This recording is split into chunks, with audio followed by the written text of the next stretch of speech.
The Federal Reserve Board meets next week to discuss interest rate policy, which, when said to most consumers and people who merely want to know how much money is in their paycheck and why, what I just said sounds far too often just like this. Wah, wah, wah, wah, wah, wah, wah, wah, wah, and so on. This is because the Fed spends far too much time staring at each other over policy and not taking care of the issues we, the people, would like to see addressed, such as understanding that inflation is here, it's in our pockets, and why these monster cheeses of the money world here in America don't do something about it now.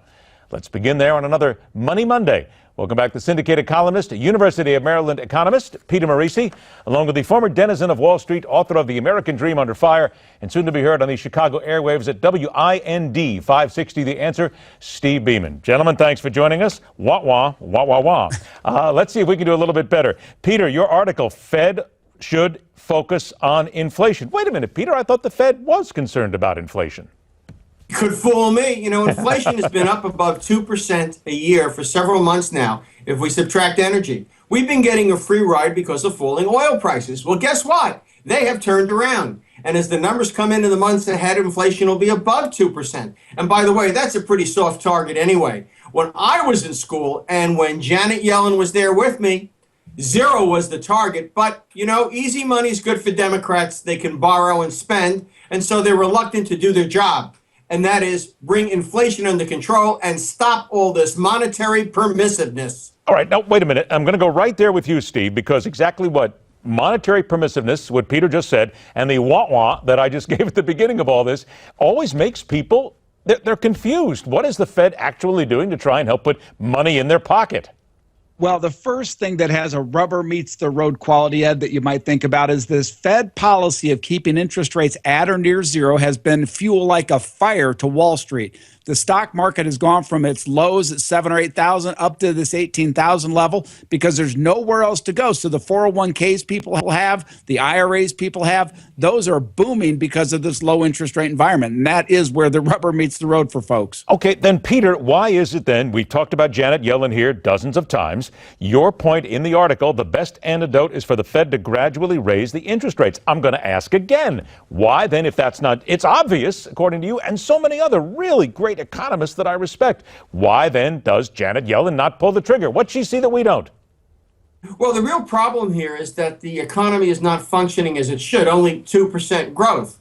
And easy money is a way of papering over all of the sins of the Obama administration and past administrations that have made it very difficult to create jobs. You know, namely Obamacare and a lot of the welfare programs, the negative income tax and so forth. All those discourage work and they discourage hiring because most of them are accompanied by some kind of payroll tax. Also, let's face it, Hillary Clinton is on Wall Street as we speak, collecting wheelbarrows of money, and I don't mean in 20s and 10s. I'm talking hundreds, Ben Franklin's and so forth. Why? Well, they're making tons of money off of this. You know, 0 interest rates means that Goldman Sachs, JP Morgan and others can lend money to private equity at very low rates and permit them to scarf up companies, fire people, and make a profit at very little risk. This is great stuff for bankers. Negative interest rates are bad, but 0, it's free manna from heaven. Great stuff for the left. 60 seconds to go. Steve, let me turn to you. All this talk about Harriet Tubman going on the $20 bill this week. Wait a minute, Steve. Paper money? I mean, honestly, aren't we at the point right now where paper money pretty much should be phased out to begin with? Well, whether it should be or not, it's a philosophical discussion. Reality is it is being phased out. How often are we now seeing banks restricting the amount of money people can withdraw? We're seeing government at all levels questioning people where they got the cash they have on them. I mean, Tennessee, they're confiscating your cash. So, yes, we are moving toward a cashless society. You know, whether they change it to Harriet Tubman, who was a gun-toting conservative or not, I don't think it's going to affect the popularity of that currency either way. Peter, 20 seconds to you. Isn't this just political correctness gone amok here? Sure it is. But what I would like a full portrait of Harriet so we can see her pearl-handled revolver and let the president explain that one to his gun control advocates. Well, but not only that, and we're not trying to be flippant here. It's great, absolutely, that we get new people on the money, but The nice thing is you got it in your hand every now and then. You can spend a couple bucks on it. But really, I lost the whole thing for paper money when I walked into a convenience store and I had somebody put down $1.93. I remember exactly what it was, soft drink, and they put it on their credit card. That was the moment right then that I knew that everything was changed and it was never going to be the same, unfortunately. I'm going to reach into my pocket right now, get a $20 bill. I'm going to look at it and go, wah, wah, wah, wah, wah, and I'm going to shut everything down from there. Steve Beaman, Peter Morici, gentlemen, thanks so much for joining us. We appreciate your time. We'll talk to you soon. Thanks. And I've done it too, so I'm in big trouble. All right, Daniel A. in Kentucky. Hey, Daniel, Harriet Tubman sitting on a $20 bill. Political correctness or the right thing to do? No.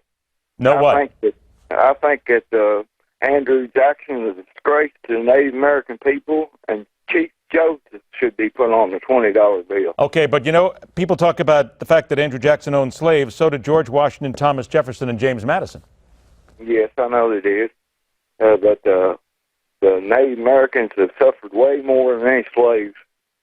My grandparents were born on the Trail of Tears, and I lost my history, my family, everything. It's a good point. It's a very good point. Native Americans deserve as much respect as well. Daniel, thanks so much. Ellen C. from Kansas. Ellen, I got 30 seconds left. Political correctness or the right thing to do?